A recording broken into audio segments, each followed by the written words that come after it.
First, I would like to take a moment to congratulate our new chief of the Capitol Police, Matthew Verderosa. The Capitol Police has a tremendous responsibility to protect the members, the staff, the press, and all the visitors here on Capitol Hill. Chief Verderosa brings to this post decades of experience in federal law enforcement, starting as a beat cop and working his way up to assistant chief. He has the trust and the confidence of the police board, and therefore he has mine as well. I also want to thank outgoing Chief Dine for his service to our country and to this Capitol complex. I want to commend all the men and women of the Capitol Police, and they go above and beyond for us every day. I've gotten to know them very closely in this post, and it's just amazing what they do for us each and every day. And all of us who work here in the Capitol should show and express our signs of gratitude. Second, I want to talk about oversight. Good oversight is essential to protecting taxpayers and preventing executive overreach.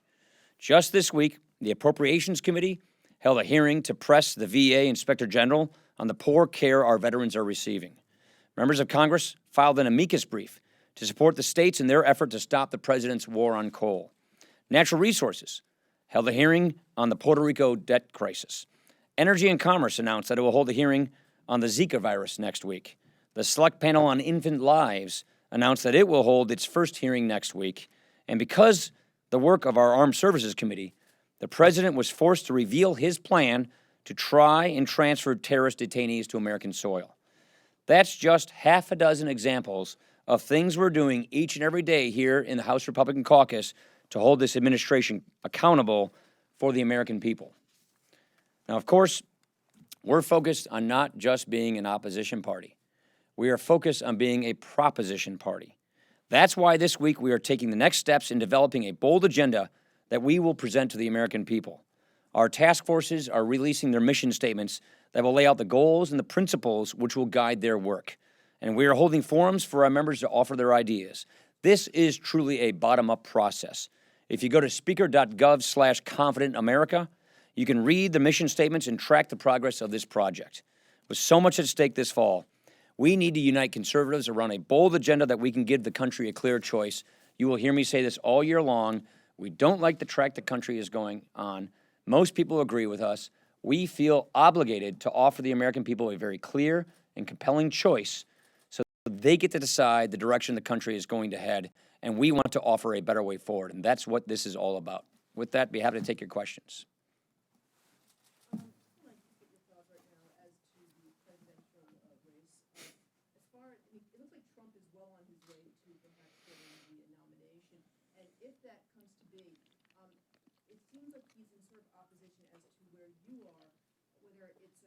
Trade, whether it's domestic energy, he wants to colonize Iraq's oil reserves. You're sort of in opposition to that. Let's get your thoughts on that. How you could perhaps the Republican agenda. Kerry, right? Yes. Yeah. So Kerry, I've said 100 times we're going to be able to work with whoever our nominee is. We're going to be able to present a unified front. That's my anticipation, whoever the nominee is going to be. I've also said 100 times, I'm not going to comment on what's up and what's down in the day-to-day of the presidential election contest. That primary's well on its way. It's got a long ways to go, but we're going to be able to work with whoever our nominee is. Approach to running Congress the way I think the founders intended Congress to be run, and we're very excited about going on offense on ideas by offering the country a very clear and compelling choice, and that's pretty much where my mind and attention is. Yeah. You want me just to replay what I just said? You said you want to give the country a choice, but how can you present that choice when your nominee potentially has no interest in pursuing any of the policies that you outline? We'll cross these bridges when we get to it, but I do believe that we will be able to unify as a party, and I believe whoever our nominee is going to be, we'll be able to find a way to make a unified front work. And by the way, Congress will have our own ideas, and that's what we do. We're Republicans. We all have individual ideas, and we gravitate from the same principles, and we'll be applying those principles and offering people a choice. And I'm very excited about that project here in Congress. And like I said, whoever our nominee is, I'm sure we'll find a way of working together.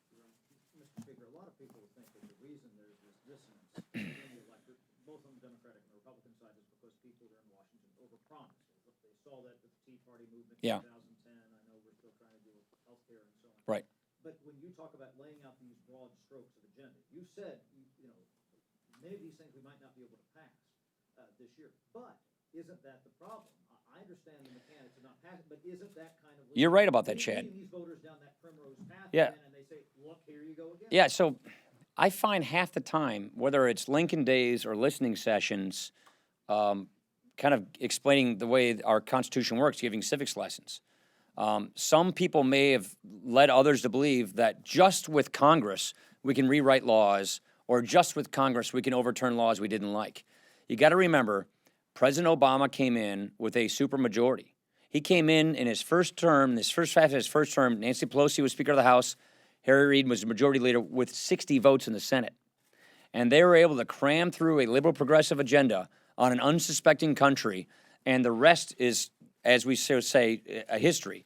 Then in 2010 and 2014, the American people pushed a Republican Congress back into the majorities in the House and the Senate.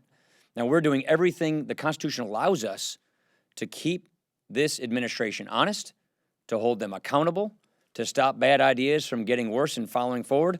But at the end of the day, if we're going to pass laws repealing and replacing Obamacare, fixing all those problems with Dodd-Frank, whatever it is, we need to pass a bill through the House, through the Senate, pass the filibuster in most cases, and then we need a president to sign it into law. That is how our system works. That is what a constitutional republic functions like. And so this is why our agenda project is so important. And this is why the conversation we have to have with our fellow countrymen is, if you want to break this gridlock we have, liberal progressive president, conservative Congress, we need the country to settle this for us. We need the country in the election in 2016 to break this impasse so that we can actually get these into law.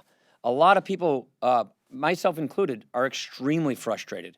We're extremely frustrated because we think the country's on the wrong path and that the president is leading the country in the wrong path. But we need a president that we can work with to pass new laws to put us on the right path. And that is why the kind of conversation we're having with the country, look, the whole thing is up for grabs. Supreme Court, Congress, presidency. If you don't like the direction America's headed, then you need to change these things. You need to fix these things. You need to help us get us on the right path. And we owe you, our fellow citizens, a better way forward. And that's what we're going to do. But it sounds like your agenda shouldn't necessarily be these policy things. It should be civics lessons. You said that a couple of times.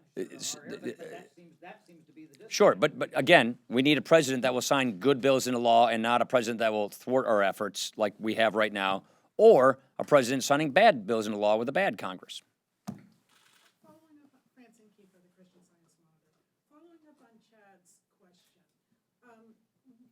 what's your view on what accounts for the establishment candidate, anti-establishment candidates, the Trumps and so on? What is behind that? Yeah. You just mentioned, well, we need a Republican president, but we don't always get, the trifecta. I know. You have divided government a lot. I know. So, does Congress is Congress some of the reason the dysfunction? I'm not going to get into the presidential election because that's not my role, is to get into commenting on the presidential election. But Barack Obama had the trifecta with Harry Reid and Nancy Pelosi. And he passed through an agenda that is far to the left of where the American people are. And he passed through an agenda that I believe is giving us this stagnant economy, that is keeping wages down, that has made America weaker on a foreign policy front, that is harming our military, that is not helping us get the kind of economic growth we need to get people out of poverty. So that's the agenda that he was able to pass into place when he had a full Congress. We think that's the wrong way to go. And so we believe we owe it to our constituents, to our fellow countrymen and women, to offer them a better way forward, and that is exactly what our agenda project is all about. But this is Congress. We don't sign bills into law. We write the laws and pass them to the president to be signed. We need a president that we can work with to put these reforms in law to get our country back on the right track. Yeah. Thank you for like another subject. It's the same thing we typically do every year. We're about a month ahead of schedule, so we feel good with our timeline. Chairman Price and the leader, Mr. Kevin McCarthy, are going around and meeting with the various committee chairs. Every time you write a budget resolution, it affects the jurisdiction of all the other committees. So they're having those kinds of conversations. So the listening sessions on our budgets, I did probably 30 of these when I was budget chair just about every year. He's having listening sessions with our members. We're gaining input, and we're talking with the various committees about how we can put together a budget resolution, and we're pretty well on track with those kinds of conversations. You know, it's going to be up to the members. We're going to have we're going to have a conference where Tom Price will lay out a plan. And like I said, I'm not the top-down, cram it down your throat kind of guy. We're going to leave this up to the leadership and we're going to leave this up to the membership, and the membership will be making that decision. Do I believe we should pass a budget? We should have a fully functioning appropriations process? Of course I do. I think that's very important. But this is a decision we will make jointly as a House Republican caucus. Can I ask you about Transportation Infrastructure Chairman Bill Schuster? He's involved, he's romantically involved with the airline industry lobbyist, and he's vacationing with the head of a trade association with a bill in front of his committee. Is it appropriate for him to have these kind of... I'm just not familiar. I have no comment. Yeah. Mr. Speaker, last month, comprehensive legislation that would bar discrimination against gay and transgender people under the Equality Act got its first Republican co-sponsor in the U.S. House. Given your vote in 2007 for the Employment Non-Discrimination Act, would you be open to allowing this bill to come to the House floor during your tenure as Speaker? I'm a regular order guy. My position has not changed. I'm a regular order guy. You got to get bills out of committee to get them to the floor. Yeah. Kind of bridge the questions that Chad and Jennifer both asked. You have a kind of small but influential group within your conference who are asking you to move forward with a budget that would surely be blocked in the Senate and has no path forward. How do you have this conversation about overpromising and potentially having to underdeliver, or getting yourself in a situation where in July you just have to accept a CR because there's no other option? Yeah.